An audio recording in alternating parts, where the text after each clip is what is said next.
In this video, I will discuss the nuances of currency trading on Forex exchange market. Like 10 or 20 years ago, today currency trading remains one of the fastest and most significant means of online earning. And if for some reason you are not yet a currency trader, you should watch this video and find out what currency trading is.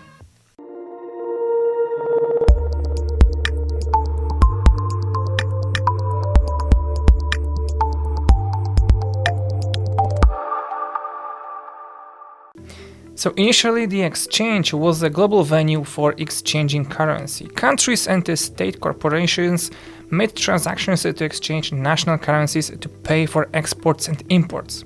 Forex is the only global exchange that operates 24 hours a day. So if a company in Europe wants to exchange its euros for dollars, it doesn't have to wait until morning comes in the US and the banks open. It performs its transaction on the currency exchange at a convenient time. The uninterrupted 24-hour operation of the currency exchange is ensured by 4 trading sessions that follow each other. There is the Asian, next Pacific, European, and American.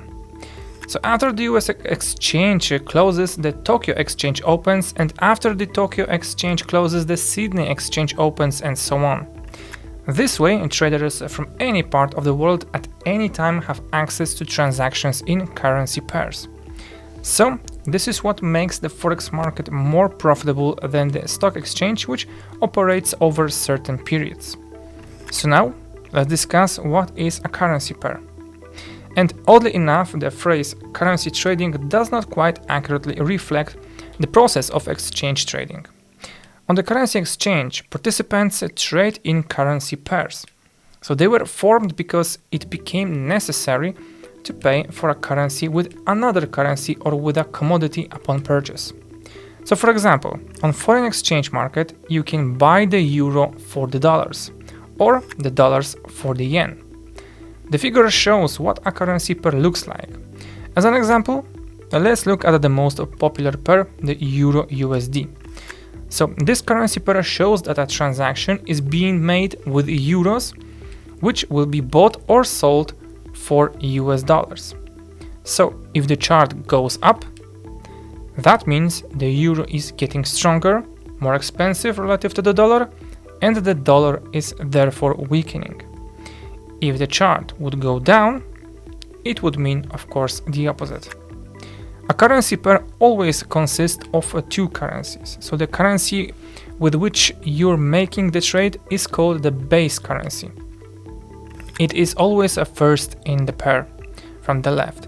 It is easier to think of a trade direction relative to the first one, meaning either you think this currency will go up or down, then you can quicker decide which trade to open, either buy or sell. So next is the currency for which you are trading and is called the quote currency, and it is second in the pair. So if we put it differently in simple terms, the base currency can be described as the commodity, and the quoted currency stands for the money. A currency pair, like any other exchange instrument, is presented in the form of a special code called ticker. This is a short designation reflecting the names of the currencies and their countries.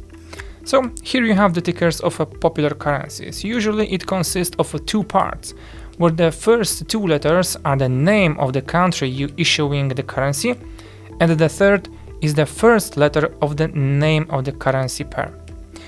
So currency pairs on the exchange are divided into 3 broad categories. The first one are major pairs, and those are most popular currency pairs in which the US dollar is always one of the currencies. So these pairs are the Euro USD mentioned, GBP USD, USD JPY, USD CHF, and USD CAD. Second ones are cross rates or minor pairs. We can safely say that minor pairs are also popular, but they are noticeably inferior to major pairs in terms of the traded volume. So-called cross rates are common in this category. They exclude the dollar from the calculations and represent a direct ratio of currencies such as the Euro GBP, or AUD CAD. Third are exotic couples. Exotic currency pairs include all the remaining pairs, usually with a low trading activity. They also include pairs with the currencies of exotic countries. And this category includes, for example, NZD, SGD, Euro, MXN, and USD TRY. So, now let's talk about what drives currency movements. So exchange rates, like the prices of other commodities, are in constant movement under the influence of various factors. Price changes to create the opportunity to earn on the difference in exchange rates. So there are many reasons why exchange rates fluctuate. Let's look at the most important ones. Let's start from the interest rates. So the interest rates of central banks around the world are a key factor influencing the exchange rate. The central bank of each country sets the rate at which commercial banks borrow money and distribute it to other consumers. The interest rate is the main parameter of the state's monetary policy. An increase in interest rate leads to a decrease in inflation, which means it increases interest in risky assets, and the national currency of the country usually grows. A fall in its exchange rate usually also reduces the cost of loans for commercial banks and businesses, which can cause inflation to rise and cause a decrease in demand for the national currency. Next factor is inflation. So, the inflation is the process of the prices of consumer goods changing within a country. An increase in inflation causes an increase in goods prices, which in turn leads to a depreciation of the national currency. If inflation falls, domestic goods become cheaper, making the national currency, of course, stronger. However, this formula is not entirely complete, since the effect of inflation on the quotes of the national currency all over the world is sometimes greatly distorted. This is often observed when a real inflation is well above the target range set by the central bank. So in this case, the national currency can become an indicator of a future inflation. An increase in the exchange rate can lead to its subsequent decrease. So, now we move on to another factor, which is economic performance. So, other macroeconomic indicators also have a serious impact on the exchange rate of the national currency. And the key ones are, of course, ones like gross domestic product, in short form GDP, as well as indicators of the state of the labor market, such as unemployment rate or jobless claims.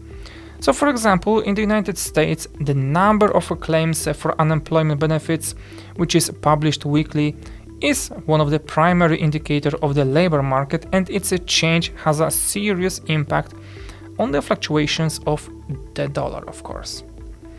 Next factor is debt. So, unlike the factors described a second ago, the indicator of the external debt of the state has a long-term nature.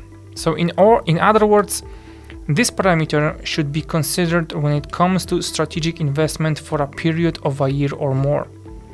So the indicator we are talking about is the amount of a public debt, or rather its ratio to country's GDP. So if this parameter exceeds 100%, it is believed that the risk of higher inflation increases significantly, and the central bank may decide to raise interest rates. So for example, the US national debt now stands at just over $30 trillion, and its relation to GDP, the burden is more than 150%. So this is a signal for rising inflation, which is observed in the US at the moment. Next factor is political stability. So the political situation is also a serious factor in currency fluctuations. When the political situation inside the country is unstable, investors have no desire to invest in its economy. Therefore, few people will buy the national currency, which will lead to its depreciation. So now let's talk about how to trade on currencies very briefly. On the currency exchange, a trader can profit from trading in two ways. The first and most popular one is to buy a currency pair while it is cheap and close the position when it rises in price, getting the difference. The second option is to sell the pair when it is expensive, close the position when it gets cheaper and get, of course, the difference. So the biggest challenge is to determine when the currency is cheap or expensive. To be able to find this moment, you need to take a course in trading and develop your own trading strategy. When you have the necessary knowledge, you will have no problems with this. So now in the summary, let's discuss the pros and cons of currency trading. And we will start, of course, with the advantages. And the first one is that a lot of different currencies there are to trade on the market. The currency exchange provides the opportunity to trade almost all major world currencies from the US dollar to the Mexican peso. So everyone can find a currency pair that suits them well. Second point is high volatility of intraday fluctuations. So the Forex currency market is the most volatile financial market in the world, which means that you can trade both within the trading day and on any longer period. It also means that you can get the result of the trade within a few seconds from the moment it was opened. That brings us to the third point, which is the available high leverage. The currency exchange allows you to increase the size of the trade by tens or even hundreds of times, which means you can earn even more. And despite the fact that high leverage entails increased risk, it should be considered an ally, since there is no other way you can earn $1,000 with as much as $100 on your account.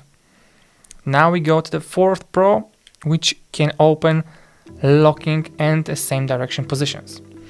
Not a single exchange in the world provides traders with the opportunity to open several trades independently of each other in one currency pair in the same direction. When trading on the stock market, your trades are simply summed up. However, on the Forex market, you can use this option as an independent risk management strategy. Moreover, when opening multi-directional trades in one instrument, your trade on the stock market will simply close.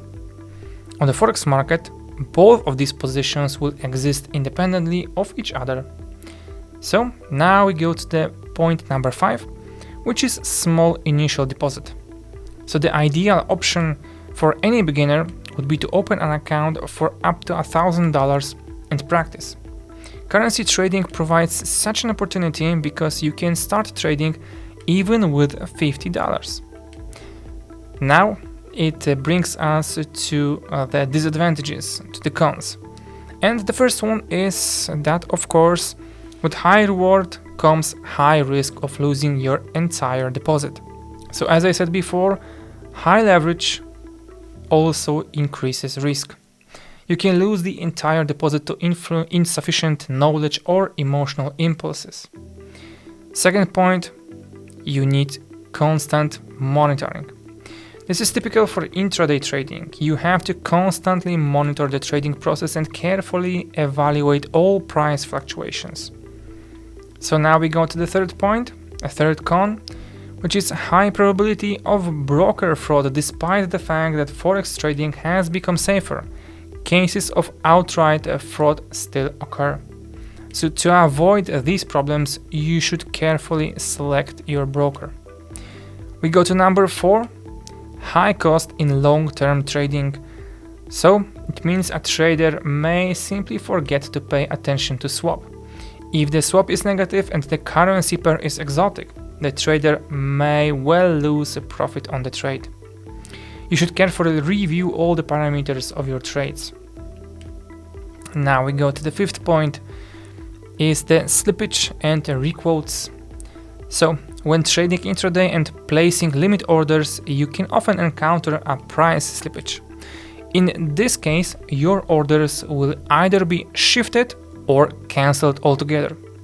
So this situation is a natural consequence of increased volatility, especially during the publication of important macroeconomic news. Earnings on the exchange can be compared with a victory in sports. It is not easy to achieve. To get ahead of your rivals, you must have skills and knowledge. So if you have all this, you will earn. To achieve something, also you need to have a plan. In trading, if you have a clear plan, you will make profit. If there is no plan or you violate it, you will lose effectively. And on that note, I will end the video. I hope you got something out of this material. Don't forget to check our other videos on this channel. But now, thank you for watching and goodbye till next one.